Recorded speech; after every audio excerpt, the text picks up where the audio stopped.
Greetings enthusiastic viewers and welcome to Golden Age Technology on Supreme Master Television.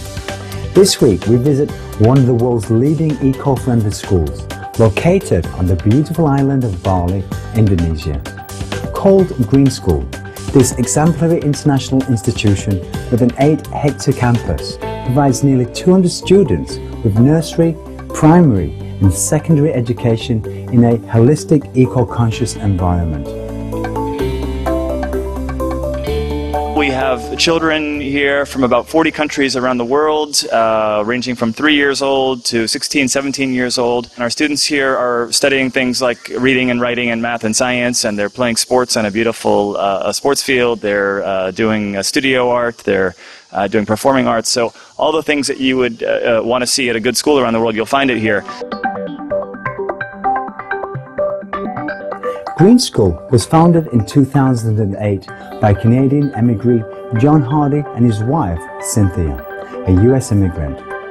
Mr. Hardy, a former jewelry designer, felt compelled to take action on behalf of our planet after viewing an inconvenient truth.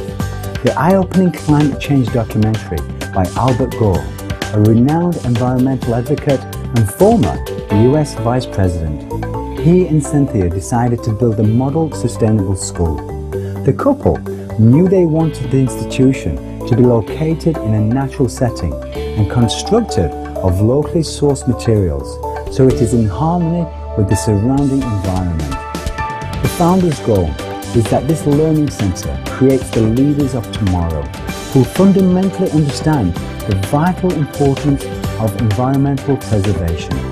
With the help of a respected team of educators, innovators, designers and architects, the Hardys have established a wonderful school that teaches students to live in peace with our earth, while also cultivating their fertile minds for continuing education at the world's finest universities. Supreme Master Television had the pleasure of visiting Green School, where we spoke with Mr. Hardy, as well as teachers, staff and students.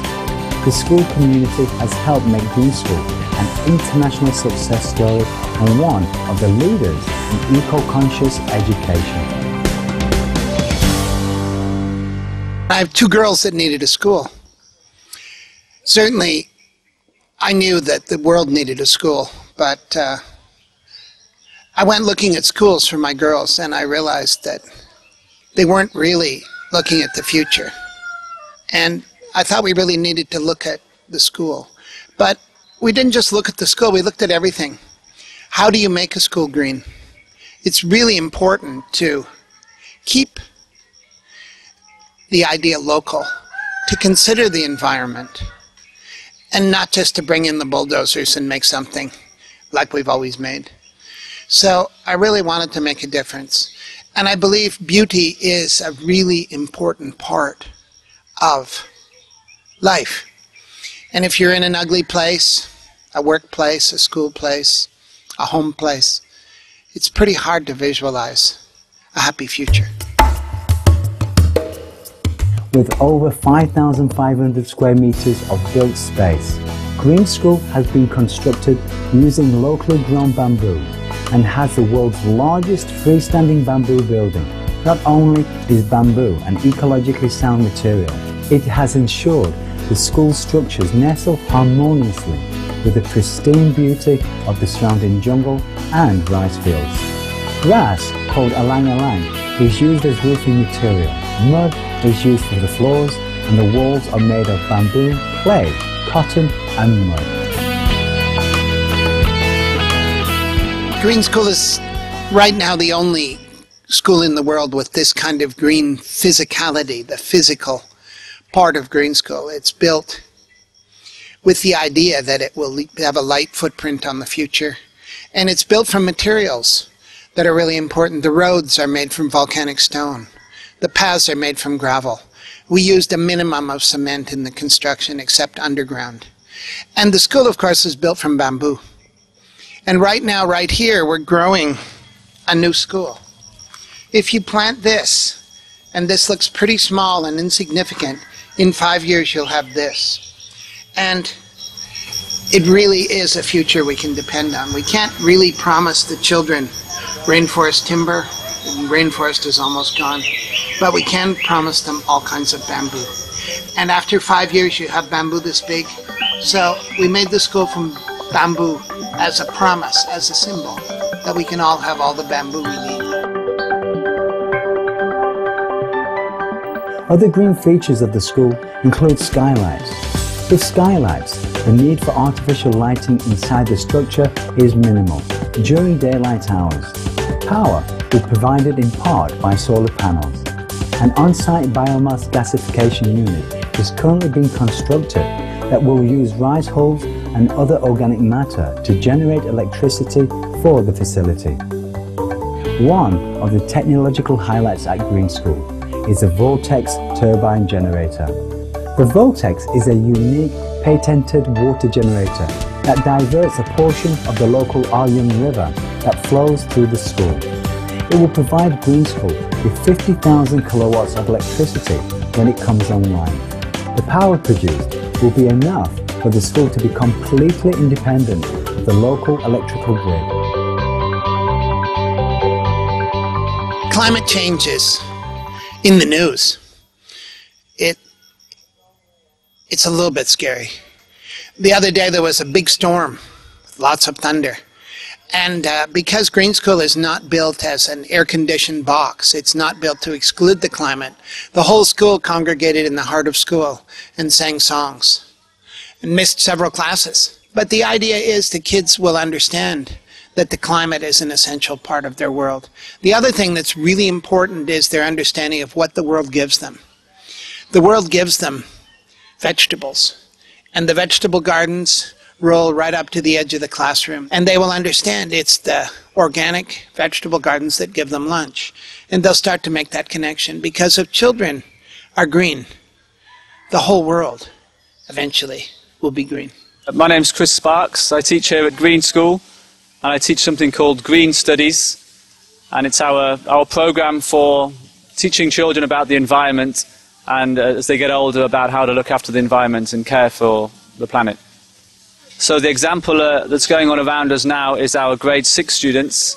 Their theme they're working on is a theme of water, which is a very important environmental issue, and they're also working on a project which is right here, which is a water garden, and they love it. They really enjoy the combination of sometimes just getting dirty, working hard, and seeing the garden that they've worked on start to take shape, and seeing the plants and the animals thrive in the environment they've made.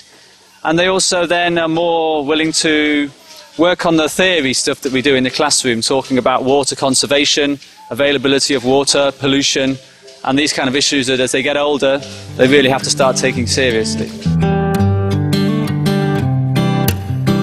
Although the classrooms in Green School are open air, a novel method is used to create private space, known as cooling bubbles. These are inflatable, air-conditioned bubbles designed by Mr. Hardy. They can be blown up for small gatherings or whenever the students need a quiet, enclosed space for concentrated study, and can be taken down when open space is desired again. Green School also has a cooling cave, a permanent cave structure that provides a naturally cool, pleasant space for students to work in, quietly and comfortably. The cave is large enough to hold 20 students, the size of an average classroom. Ben McRory is the admissions director at Green School. Mr. McRory now offers his perspective on Green School's eco-philosophy. The big difference is that we are Green School, and as our name suggests, we are trying to do things in an environmentally sustainable way as much as possible.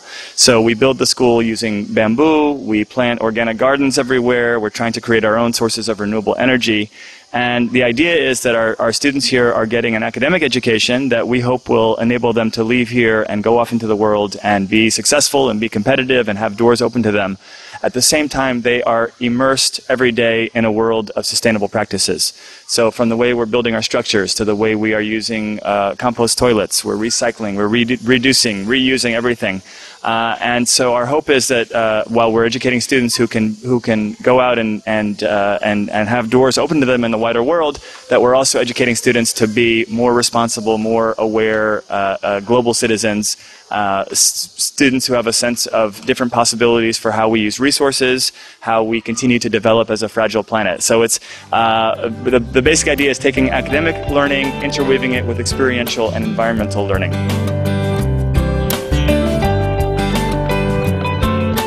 The school's composting toilets require no water and change waste into fertilizer using sawdust. The toilets themselves are made from the extra bamboo that remained after the construction of the school buildings. Another example of how waste avoidance is valued at Green School. Indeed, Green School, with such innovative technology, environmentally sensitive buildings and forward-thinking touches, such as open-air classrooms and organic vegetable gardens, is one of the pioneers in the field of sustainable education. John and Cynthia Hardy desire that others utilize their ideas and experiences to develop more green schools around the world, so that students everywhere can expand their horizons and develop their own wisdom in a constructive environment.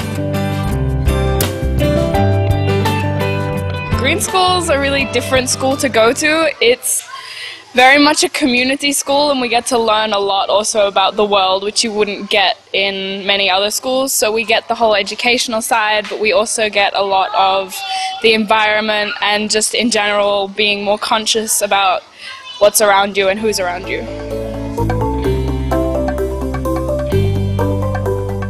We are inspired by the integrity and vision of Green School founders John and Cynthia Hardy, and all the team behind the development and ongoing operation of this unique institution. May the Green School community continue to nurture many more young students in the years ahead. For more details on Green School, please visit www.greenschool.org. Benevolent viewers, thank you for your company today on Golden Age Technology. Coming up next is vegetarianism, the noble way of living, often noteworthy news. May we always strive to create constructive changes around us, so peace and harmony are enjoyed by all beings in our shared planetary home. For more details, please visit www.suprememastertv.com/GAT.